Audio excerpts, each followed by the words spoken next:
This review is for a mature rated game, so viewer discretion is advised.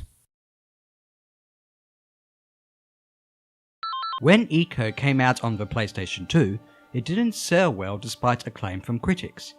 Eco is considered by many to be a work of art in the video game world, and that's not something to be said lightly. Shadow of the Colossus falls under the same category and was made by the same developers, yet a larger marketing campaign led to it selling more. Plus, it was remade for the PlayStation 3 and PlayStation 4. With these multiple releases, is Shadow of the Colossus a game worth checking out?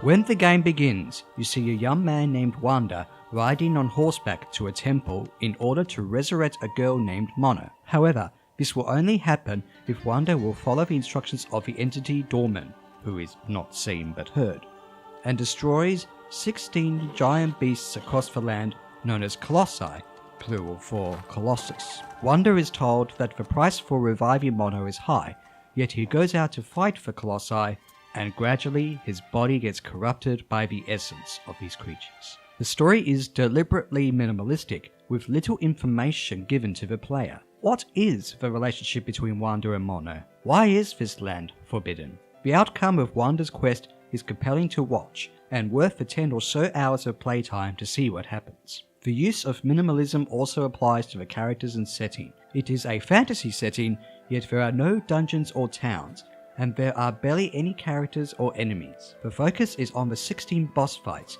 where you control Wanda, find these Colossi, and destroy them. These 16 boss fights are nothing short of memorable. The Colossi are generally enormous in their size, display a fusion of organic and inorganic elements such as armor and fur, as well as have a tendency to move around in a peaceful or graceful manner. Still screenshots do not do these boss fights justice. No matter how much awe you may feel in the first moments you see these creatures, you still have to work hard to find their weak points, and this is where the game is more unconventional. Shadow of the Colossus is more of a puzzle game, where you have to look at the surrounding environment and figure out a way to trap the monster or at least climb it. There is more trial and error involved in this than there should be, but you should be able to figure out what to do.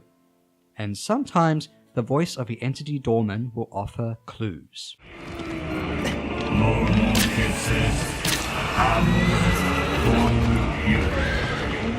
Wanda has a stamina gauge, so you can't climb on or stay atop most of these Colossi for long. You can regain your health and stamina on the ground or some part of a monster where you won't necessarily be shaken off as if you were a flea. You will really feel as if you're hanging on for dear life during these moments, though this can be annoying sometimes due to the fact that the Colossus can sometimes never stop thrashing about, especially when you're actually on the weak point, represented by a glowing sigil, attempting to actually deplete the creature's health bar with your sword. However, once you destroy any of the Colossi, this is where the emotional part of the game comes in, to the point where it's extremely subjective.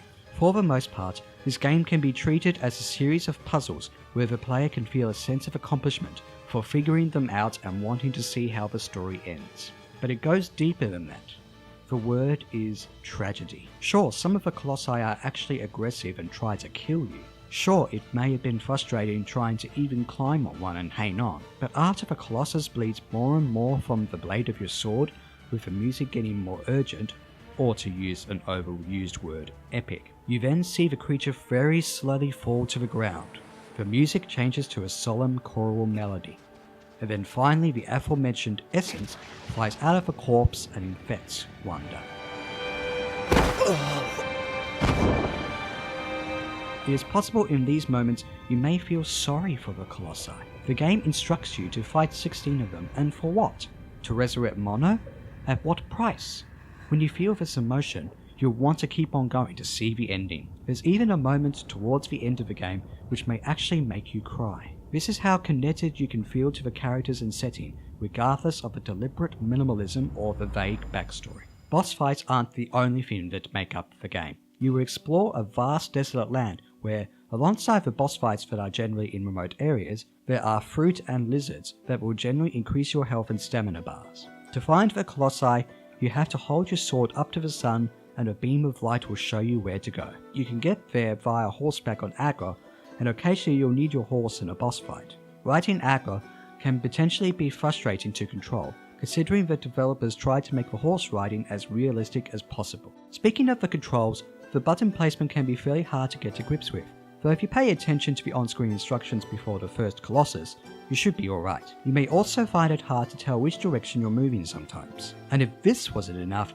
the camera can go all over the place, which while potentially sweeping and epic, is a struggle. The frame rate in the game could unfortunately go down due to the initial release pushing the PlayStation 2 to its limits, but the later versions remedy this. The latest version, of which the footage in this review is from, is the PlayStation 4 release, which may be the best version to get in regards to smooth frame rate and potentially more accessible controls. But the changed colours and character models may be questionable to those who have previously played the game. Overall, Shadow of the Colossus is certainly a unique game, much like Eco. In contrast to that game, the game actually contains a HUD, featuring health and stamina bars and your weapon of choice, out of a sword or bow and arrow. Those who liked how cinematic Eco was may dislike that, but if there are key similarities to be noted, it is in the production values and minimalism. The game is definitely beautiful, and the music, when it's there, is some of the best in video game history. Minimalism is what really makes this game unique.